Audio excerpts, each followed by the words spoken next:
Do you forcefully crack your own neck throughout the day just to release a tight sensation?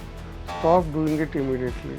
When you violently twist your neck daily, you stretch your cervical ligaments past their elasticity limit to a state of permanent looseness. Your body hates an unstable spine. To protect your spinal cord, your body will actively build thick, sharp bone spurs to glue those loose joints together. These bone spurs will eventually choke the nerves. So stop self-manipulating and fix your posture with proper exercises and consultation.